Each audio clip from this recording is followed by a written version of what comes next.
Welcome વિદ્યાર્થી મિત્રો.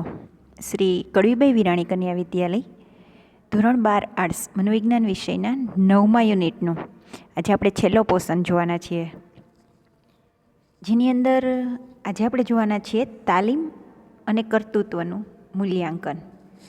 એટલે કે કોઈ પણ વ્યક્તિને તમે તાલીમ આપો તો એની શું અસર થાય છે એનું મૂલ્યાંકન પણ કરી શકાય. અગાઉ આપણે જોયું હતું એ પ્રમાણે જ્યારે કોઈ કર્મચારીની પસંદગી કરવામાં આવે છે ત્યારે યોગ્ય વસ્તુલક્ષી વૈજ્ઞાનિક પદ્ધતિનો ઉપયોગ, એટલે કે મુલાકાત લઈને, લેખિત કસોટી લઈને કે અરજીપત્રકથી પહેલાં એની પસંદગી કરો. યોગ્ય રીતે કામ કરવા માટે વ્યક્તિ બરાબર છે કે નહીં એવી જ વ્યક્તિની નિમણૂક કરો. અને જો કર્મચારીની જરૂરિયાતો સંતોષાય, એટલે કે હમણાં આપણે જોયું કાર્યપ્રેરણાના સિદ્ધાંત પ્રમાણે જો એની જરૂરિયાત સંતોષાય તો એની કાર્યક્ષમતા ઉપર વિધાયક અસર થાય અને બધા કર્મચારી સરસ રીતે કામ કરે. પણ જરૂરી નથી કર્મચારી ક્યારેક એવું બને કે 200-300 કર્મચારીની ભરતી કરી હોય, એમાં કેટલાકની કાર્યક્ષમતા બરાબર ન હોય તો એ સફળ ન જાય. ત્યારે આવા કર્મચારીને થોડી વિશિષ્ટ તાલીમ આપવી પડે અને એને કામ કરવાની ટેવ છે એ સુધારવી પડે. એના માટે આપણે ક્યારેક એને તાલીમ પણ આપીએ છીએ. તો તાલીમ શું છે એનો અર્થ જોઈએ તો સૌથી પહેલો અર્થ આપનાર મિલ્ટન લુને નામના વિદ્વાન છે. અને મિલ્ટન લુને તાલીમ એક એવી પ્રક્રિયા છે જે કાર્યને અનુરૂપ વ્યક્તિની શક્તિનો વિકાસ થાય, એટલે કે વ્યક્તિની જે શારીરિક ક્ષમતા છે એમાં વધારો થાય, કામ કરવા માટેની શક્તિ વધે. બીજું કે અસરકારક રીતે તાલીમ કાર્યક્રમના પરિણામે ઉત્પાદનમાં પણ વધારો થાય, એટલે કે તાલીમ આપો તો ઉત્પાદન જે રોજ કરતો હતો એના કરતાં બમણું થાય. અને છેલ્લે સૌથી મોટો ફાયદો એ થાય કે વારે વારે કર્મચારી જે સંસ્થા છોડીને જતા રહેતા હોય ઉથલાનું પ્રમાણ એ ઘટાડી શકાય અને કર્મચારીની કાર્યક્ષમતામાં એને સંતોષ પણ મળે. તો આ થઈ તાલીમની વ્યાખ્યા અને તાલીમના ફાયદા બે ભેગું છે. તાલીમ આપવાથી શક્તિનો વિકાસ થાય, તાલીમને કારણે ઉત્પાદનમાં વધારો થાય, તાલીમને કારણે ઉથલો ઘટે અને કાર્ય સંતોષ વધે. આવી રીતે તમે 2 માર્કનો પ્રશ્ન તાલીમને લગતો લખી શકો.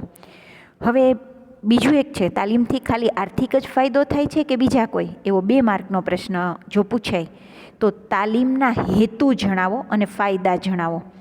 તો હેતુ તો અહીંયા મુખ્ય 3 એમ કરીને આપેલા છે. આપણે એનો ફાયદો જોઈએ કે તમને એક રીતે કામ કરતાં આવડતું હોય પણ જો તમે તાલીમ લ્યો ને તો તમને અનેક રીતે કામ કરતાંય આવડે અને કાચા માલનો બગાડ ન થાય.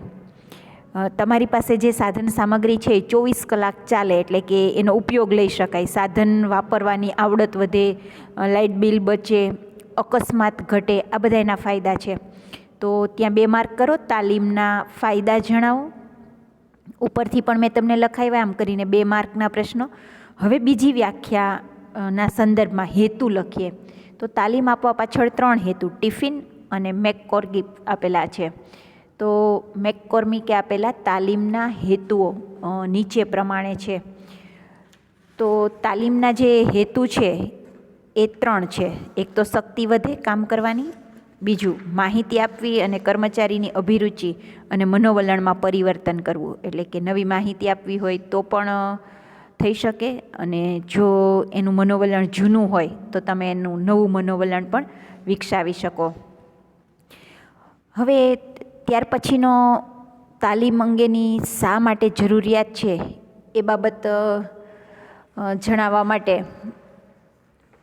ક્યારેક ગિશેલ અને બ્રાઉનીએ સંસ્થાની તાલીમ અંગે જરૂરિયાત અને કર્મચારીની તાલીમની જરૂરિયાત 2 બાબત અલગ બતાવી છે. તો 1 માર્કનો બહુ વિકલ્પ પ્રશ્ન કે સંસ્થાને તાલીમની જરૂર છે કે તાલીમની કર્મચારીને જરૂર છે.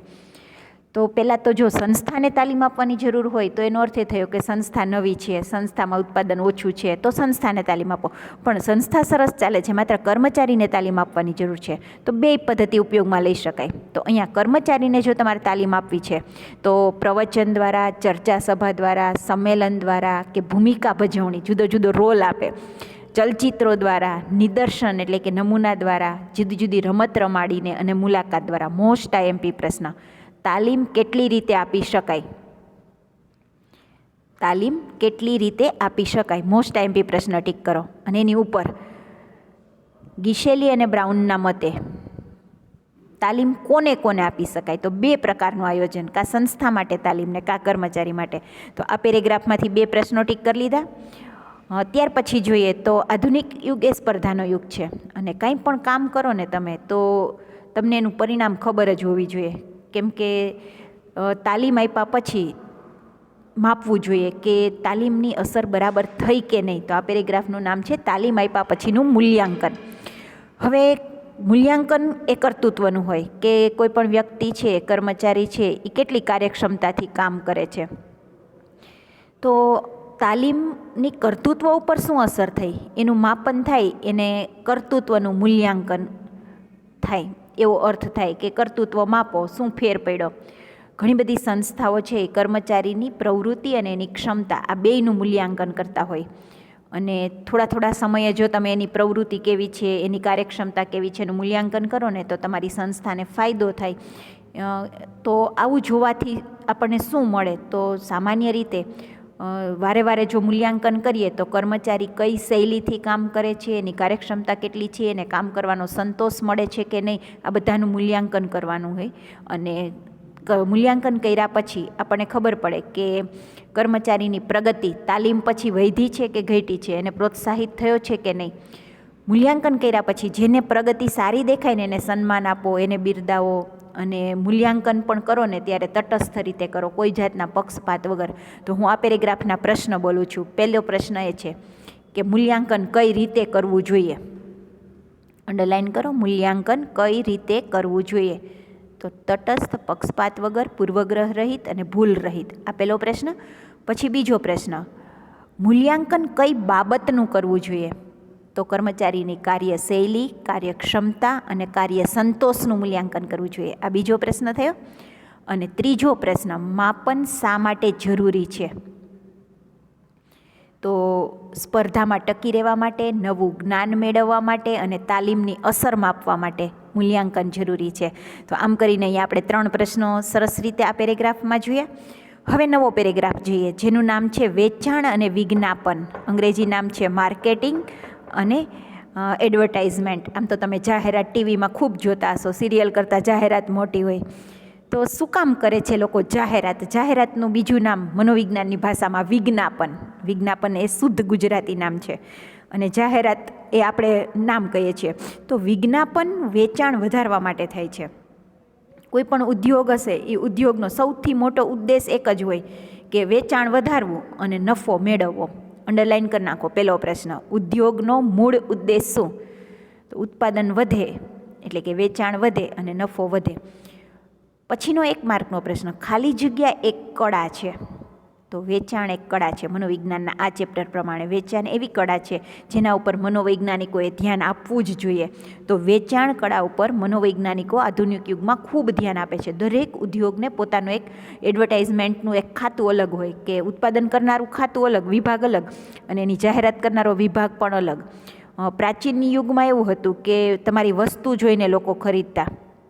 આધુનિક યુગની અંદર તો એવા નવા નુસ્ખા છે જેમાં ગ્રાહકને આકર્ષવા માટે જુદી જુદી જાહેરાત આપવામાં આવે. એક સાથે એક ફ્રી હોય કે પછી 80% બેનિફિટ હોય કે વગેરે વગેરે.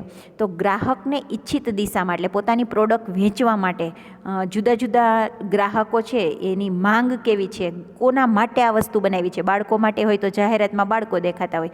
જે કલરની જાહેરાત હોય અથવા તો જે કલરની પ્રોડક્ટ હોય એ કલરના કપડાં પહેરાવી અને જાહેરાત કરવામાં આવતી હોય. ટૂંકમાં ગ્રાહક નિષ્ક્રિય ન રહે, સતત સક્રિય રહે અને પોતાની પ્રોડક્ટ જોવે. તો વિક્રેતા એટલે વેચાણ કરનારો એ ગ્રાહકની જરૂરિયાત, ઈચ્છા અને પસંદગીને પહેલાં ઓળખે અને પછી એ જરૂરિયાતને સંતોષવાનો પ્રયત્ન કરે. તો 1 માર્કનો પ્રશ્ન છે, વિક્રેતાએ કયા પ્રયત્નો કરવા જોઈએ. વિક્રેતા એટલે વેચાણ કરનારો, એણે કયા પ્રયત્નો કરવા જોઈએ. જો ગ્રાહક નિષ્ક્રિય હોય તો એને સક્રિય કરવા માટે એની ઈચ્છા, જરૂરિયાત, પસંદગી વગેરેને ઓળખો અને એને સંતોષ મળે એવી જાહેરાત કરો.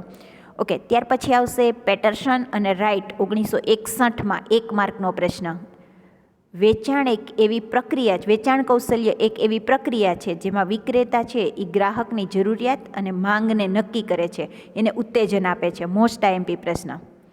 પેટરસન અને રાઇટનો પ્રશ્ન એકવાર પૂછાઈ ગયેલો છે. વેચાણ કૌશલ્ય વેચાણ એ શું છે? તો વેચાણ એક કૌશલ્ય છે, એક એવી પ્રક્રિયા છે જેમાં ગ્રાહકની જરૂરિયાત અને માંગને નક્કી કરવામાં આવે છે. દાખલા તરીકે ડિટર્જન્ટ પાવડરની જાહેરાત હોય તો મહિલાઓના હાથ છોલાઈ ન જાય, કે એમાં ચાંદા ન પડે, કે કપડું એકદમ ઓછી મહેનતે સરસ સાફ થઈ જાય, કે તો એની જરૂરિયાત છે. એની જરૂરિયાત અને માંગ કઈ રીતે આ પાવડર પૂરો કરશે ડિટર્જન્ટ એ નક્કી કરે છે, એને ઉત્તેજે છે કે મારે આ જ પાવડર ખરીદવો છે, એના માટે જાહેરાત કરે.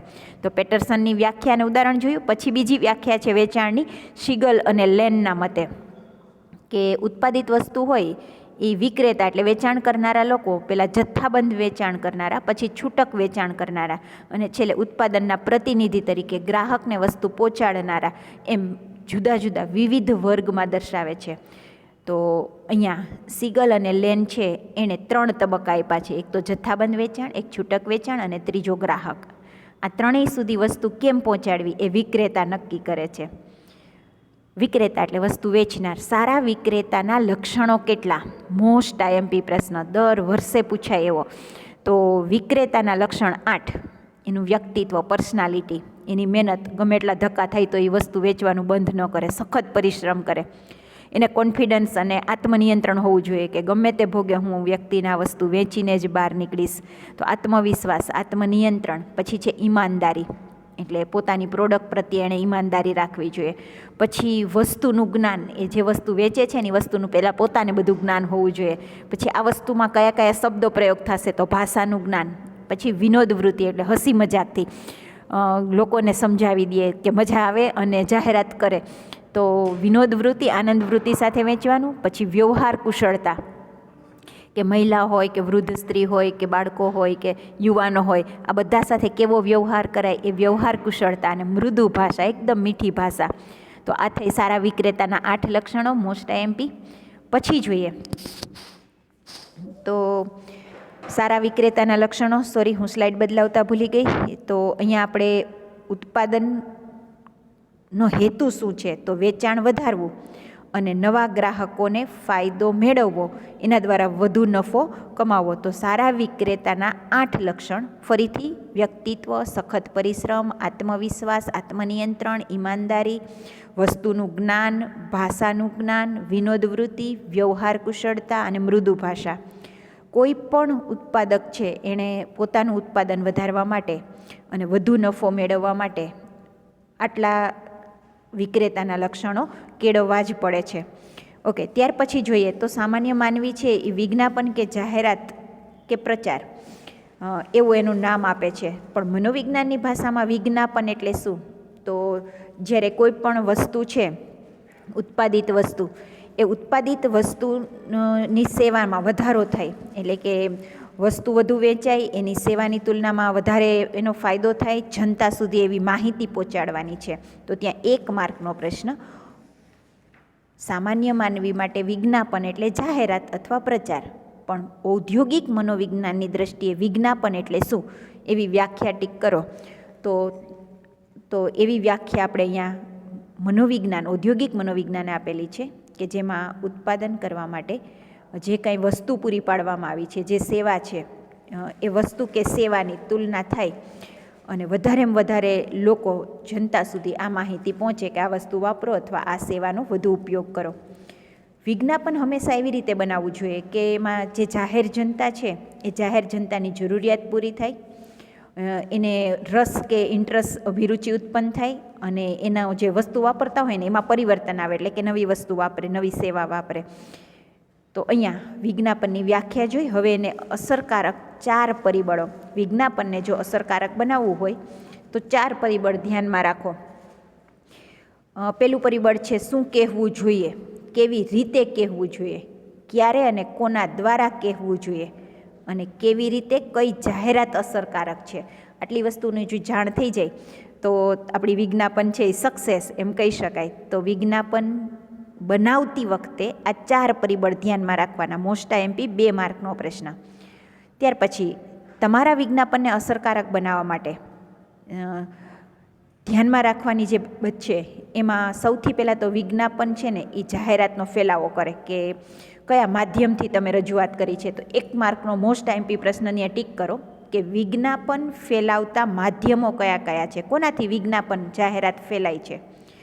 તો રેડિયો ટેલિવિઝન, વર્તમાનપત્ર કે મેગેઝિન હોય, ચલચિત્રો હોય, મોબાઈલ કે કોમ્પ્યુટર હોય, ઈમેલ હોય, વોટ્સઅપ મેસેજ હોય, SMS હોય, ફેસબુક હોય, આ બધા દ્વારા આપણે આપણી વિજ્ઞાપન કે જાહેરાત છે એ ફેલાવી શકીએ છીએ. તો માધ્યમોનો ઉપયોગ કર્યો. અને હવે છેલ્લે જોઈએ તો શ્રેષ્ઠ સમય એટલે કે ટીવી સિરિયલની બરાબર વચ્ચે જ્યાં મેઇન પોઈન્ટ આવતો હોય ને ત્યાં જાહેરાત આવે, એની અસર સૌથી વધારે થાય. સિરિયલ પૂરી થાય પછી જાહેરાત આપે તો કોઈ લોકો જોતા નથી, એટલે વચ્ચે બરાબર જાહેરાત આપવાની. તો ઔદ્યોગિક સંગઠન ઉપર આધાર રાખે છે કે તમારી કંપની કેવડી છે, તમને કેટલો ખર્ચ પોસાય એમ છે, એ પ્રમાણે તમે તમારું વિજ્ઞાપન પસાર કરો. તો અહીંયા તમારા જે કાર્યક્રમો છે મનોવિજ્ઞાનના એ વ્યવહારિક છે. મનોવિજ્ઞાન તમને એમ બતાવે છે કે તમારી જાહેરાત છે એ કાળજીપૂર્વક બનાવો, યોગ્ય માધ્યમથી પસંદ કરો, અને તમે જે કાંઈ બનાવો છો એ સરસ રીતે વેચાય એટલી બાબત ઉપર આધાર રાખો. તો અહીંયા આપણે આપણો પ્રશ્ન પૂરો કરીએ છીએ. Thank you very much.